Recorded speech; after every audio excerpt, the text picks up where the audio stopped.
Welcome student, myself Rajनीश and today I discuss about the moving iron instrument। तो आज जो अपना टॉपिक है ना वो मूविंग आयरन इंस्ट्रूमेंट के बारे में है, ठीक है। तो मूविंग आयरन इंस्ट्रूमेंट होता क्या है प्रैक्टिकली हम लोग ना, देखो मूविंग आयरन इंस्ट्रूमेंट में हम लोग अट्रैक्टिव टाइप और रिपल्सिव टाइप इंस्ट्रूमेंट के बारे में देखते हैं। Moving attractive type of moving instrument, moving iron instrument और the repulsive type of moving iron instrument हम लोग मोस्टली देखेंगे, प्रैक्टिकली यूज भी करते हैं repulsive type of moving because it is more accurate than the attractive type. इसका ना accuracy rate जो होता है ना वो ज़्यादा अच्छा होता है प्रैक्टिकली, इसीलिए हम लोग repulsive type moving iron instrument का यूज़ करते हैं, ठीक है। तो अट्रैक्टिव टाइप अगर मूविंग आयरन इंस्ट्रूमेंट का कंस्ट्रक्शन वाइज देखें तो इसका कंस्ट्रक्शन वाइज कुछ इस तरीके से होता है।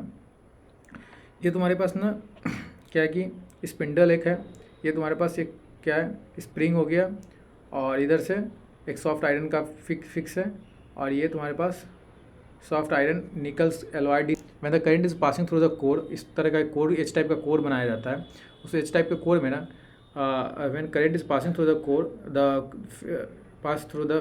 passing through the fixed coil and the produce the magnetic field। इससे मैग्नेटिक फील्ड प्रोड्यूस होता है।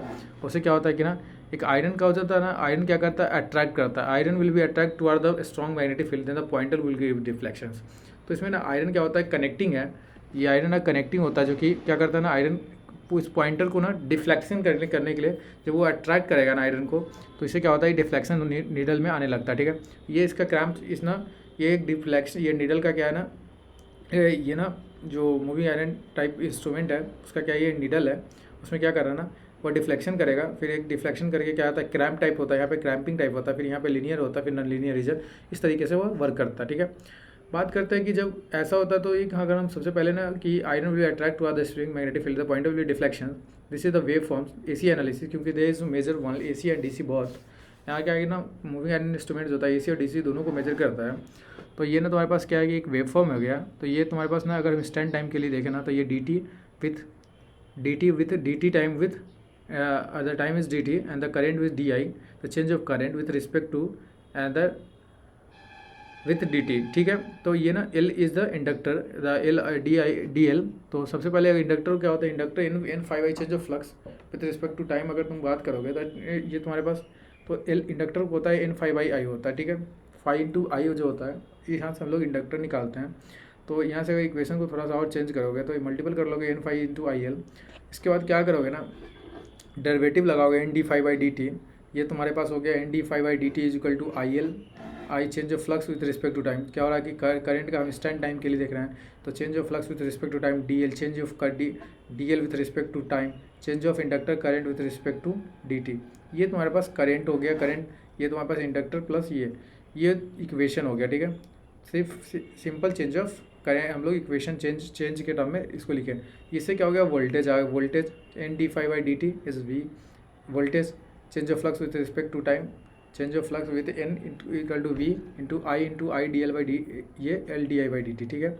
अब क्या है ना कि सबसे पहले तुम देखोगे ना क्या होगा कि V I into D T, सबसे पहले हम लोग करेंगे क्या, यहाँ पे जो तुम्हारे पास है ना देखो क्या कर रहे हो, एक मिनट, हाँ बिल्कुल, V I into D T equal to I L, दोनों बहुत side multiplying by I into D T, ठीक है।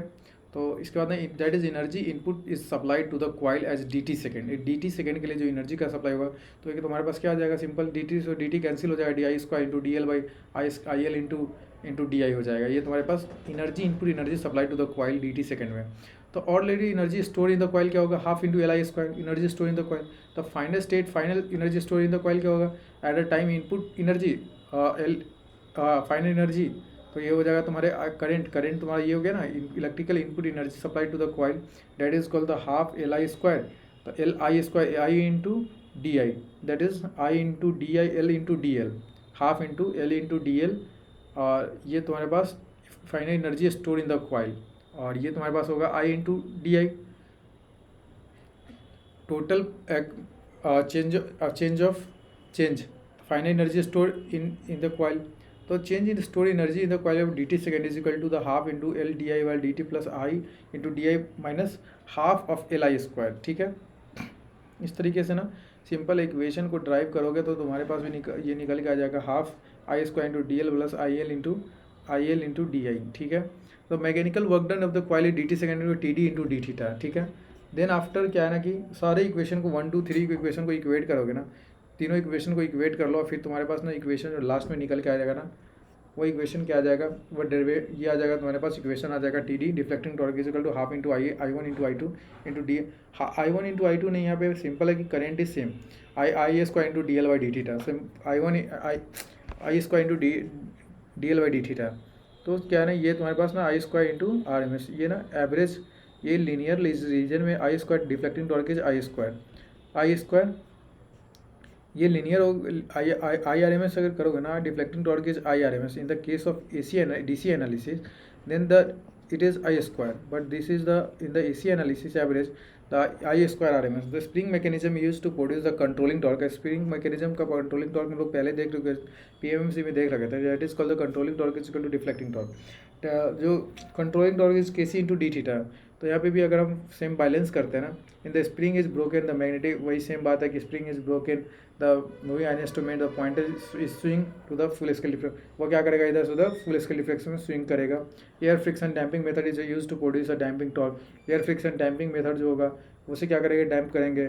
फिर due to the absence of the weak magnetic field the eddy current is damping is not possible. यहाँ पे क्या होता है कि ना, बहुत मैग्नेटिक फील्ड जो होता है ना, वह बहुत the weak magnetic field produce होता है, तो इसके कारण क्या है कि damping is not possible for the in the eddy current के थ्रू डैम्पिंग पॉसिबल नहीं है।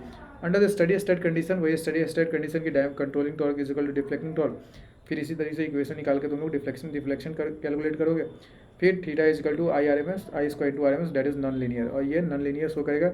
We use to take the theoretically D L by D theta is 1, but it is not possible in practically हम लोग D L by D theta 1 use करते हैं, but क्या होता है कि ना practically it is not possible. The design of moving iron instrument scale, तो ज़्यादा डिटेल में इसको चीज़ों को सेम चीज़ को एक्सप्लेन, बहुत सारा चीज़ें है ना PMC में लोग पढ़ चुके हैं, तो ज़्यादा दिक्कत नहीं होगा। The design of moving iron instrument scale is not pure the square law scale because D L by D theta is practically almost constant, but the calculation D L by D theta is considered exactly constant, hence there the meter is indicate both value of AC and DC.